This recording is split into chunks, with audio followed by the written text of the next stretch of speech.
I heard somewhere that if you drink coffee or tea at the beginning of your video, it increases retention or something. So that, I don't know, that worked? Are you still there? Anyway, let's just get on with the video. All right, so one of the reasons why anxiety tends to be such a tricky disorder is because the action urges or the things that we do when we're anxious actually keep us stuck in a bit of an anxiety loop. And these daily little micro habits, so to speak, that fuel our anxiety on a day to day might be one of the reasons why anxiety tends to be such a pervasive problem in our lives. Like, in fact, a recent population study by Bandel and Michaelis noted that about one third of the population will experience an anxiety disorder at some point in their life. So that's a heck of a lot of people. So in this video, I'm going to talk about some of those habits that we engage in either unintentionally or unconsciously on a day-to-day that actually seek to perpetuate anxiety and what we can do to be able to target them to make sure that we can get out of this anxiety trap and get us back on track. Hi, if you're new here, my name is Parky. I'm a clinical psychologist, and I've been studying and practicing evidence-based mental health for the better part of a decade, and I'd love to share some of that information with you. So the first habit that people with anxiety tend to engage in is over preparing or over checking. So a person with anxiety will check their email multiple times and make sure they're getting everything correct, or they're going to prepare themselves for hours and hours on end, remembering every single line for their presentation to make sure that there are no mistakes. And although these behaviors aren't inherently problematic, in fact, checking and preparing are actually great things to make sure that we do well on that exam or preparation, or make sure that our emails are nice and error-free. When we do that too much, we're essentially trying to reduce uncertainty in our life. We're trying to say, okay, like, I need to make sure I have all my I's dotted and all my T's crossed, otherwise something terrible will happen. But the problem is life is kind of uncertain in general. Like, we're never going to be able to totally 100% say this is definitely going to work out or that's not going to work out. We have to live in some level of ambiguity. When we spend all of our time trying to get that uncertainty to zero, make sure that we're 100% confident, we're never going to be able to have enough time to do the things that actually matter for us. And all of a sudden, we're spending hours upon hours checking the same email or preparing to memorize every single line, even when the spontaneous you might actually be able to fill in some of the gaps without that extra preparation. And importantly, we never get to learn that we can actually handle life stressors without the extra preparation needed. That I can only need to check my email once or prepare for a few hours instead of like hours and days on end and still do really, really well. And that's going to showcase to my anxiety that, hey, I don't actually need to do all that much to be able to perform well. So a second micro habit that can fuel anxiety is constant reassurance seeking. So constantly asking, am I doing this right? Or did I do that enough? Do you think that person likes me? And that person that you're getting reassurance from might be a teacher or a friend or a family member. But you're essentially, again, trying to reduce that sort of uncertainty, not being able to tolerate the ambiguity of whether or not something likely happened or if someone actually likes you. And that reassurance seeking is a way to get rid of that short-term distress because you're kind of feeling like, oh my gosh, I don't know if that person likes me. I don't know if I did a good job. But the problem is that it maintains our anxiety in the long run because we can never learn to tolerate and sit with that discomfort. So a key theme that you might be hearing here from the reassurance seeking, the over checking, the over preparation is that all of it relates to this idea of intolerance to uncertainty. And this is a key construct in the idea of anxiety disorders where people with anxiety issues tend to have an intolerance or an allergy towards uncertainty. They do everything that they can possibly do to get rid of or reduce uncertainty and increase certainty as much as possible. But the problem again is when we spend all our time doing so, we never get to learn, our brain never gets to learn that we can actually do well even in the context of novel, different threatening situations, that we are resilient and we don't need to do all of these things to be able to succeed in life. So another micro habit that fuels anxiety, and this is kind of surprising, but it's actually not playing out a catastrophic worry. So oftentimes what happens cognitively for a person who is worrying is that they start to think, oh, I'm so worried I'm going to fail this exam or not do well on this presentation. And what if this happened? What if that happens? I can't think about that anymore. Like, I need to get away from it all. And they actually cognitively avoid the worst case scenario.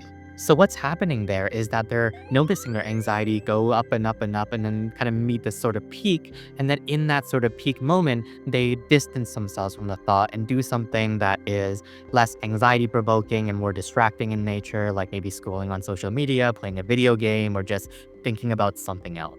So, in some ways, the underlying lesson there is my anxiety is gonna spike if I'm starting to worry and I need to get away from it. Otherwise, it's just gonna keep going up and up and up. And I'm gonna end up with this thought and it's gonna send me into a spiral and a panic and I won't know what to do.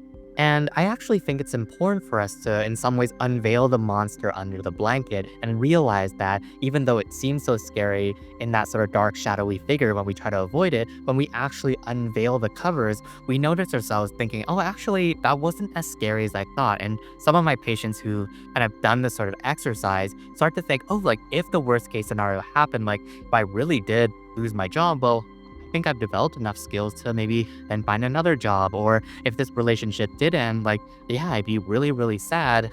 And then I think I'd be able to pick myself up. Like I could probably bring back some of my hobbies. I could pull on my friends. And then all of a sudden you can kind of see the resilience kind of coming back for them. They start to have solutions to the problem because they've now unveiled what the problem actually would be and how they might be able to manage it. So you can even do the same by getting out your journal and taking 5 to 10 minutes and writing down something that you're really worried about. Maybe you're worried about not getting your dream job and kind of the catastrophic thoughts associated with that, and kind of just write down your thoughts and feelings. What would happen? What would you do next? And get a sense of how you might feel when you really spend some time in that catastrophic worry that you might be kind of avoiding thinking about and doing something else to distract yourself.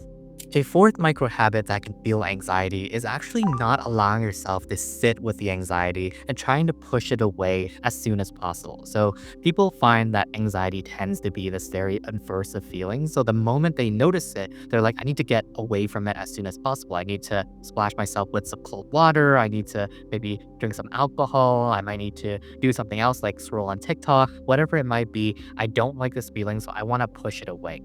And the problem with that is we're actually, again, getting rid of the short term distress, but maintaining our fear of these anxiety symptoms in the long run. So, one thing that can be quite helpful is to actually, sometimes at least, spend some time sitting with rather than sitting against and resisting the anxiety. Seeing if you can just notice the anxiety symptoms in your shoulders, your chest, your, maybe butterflies in your stomach, and just allow them to be there and see if you can sit with them with a sense of compassion, notice it, and then once it's ready to leave, you can let it go.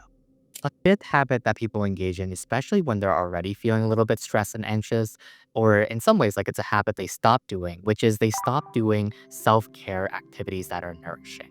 So, to really drive this point home, let's say you just woke up from a poor night's sleep and you tried to sleep in, so you were a little bit late for work, and everybody at work is a bit of a jerk, the customers are jerks, and you come home and you have a bit of an argument with your spouse. Imagine how you would feel in that moment dealing with that stressor compared to if you did have a good night's sleep. If you did get to work on time and all your customers and your bosses were really nice to you and thought you were doing a great job. Imagine how these two different versions of you would respond to the same stressor, right?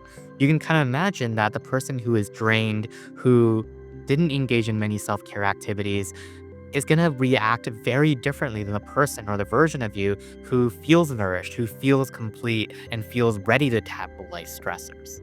So, even if it's the smallest thing, one thing I would encourage you to do is to do something that nourishes you, that gives you a little bit of that extra oomph to be resilient to life's lemons or life stressors. And this could be as easy as, drinking that cup of coffee, getting your favorite drink at Starbucks. It could be taking a walk. It could be just looking at your plants for, a couple seconds, whatever that is for you to take that moment and nourish yourself. And a final sort of secretive micro habit that fuels anxiety is the way that we view anxiety in the first place. So there's this idea of positive beliefs about worries where we essentially think there's something about my worry that actually serves a function to protect me. Like it's because I worried so much that I came up with every possible, outcome and I was able to deal with the issues that came up. Or it was because I worried about it so much that I prepared a lot and then therefore was able to do well on that exam. So there's the idea fundamentally that my anxiety and my worries serve me well. So one thing I would encourage you to do is really to think about where does worry kind of fall into your life in terms of its function? Where does it serve us? Maybe it serves us when we do some amount of preparation or we are being a bit more thoughtful with our email so that when we send it off, the person is more likely to receive it, with kindness and gratitude rather than feeling like this person is a jerk.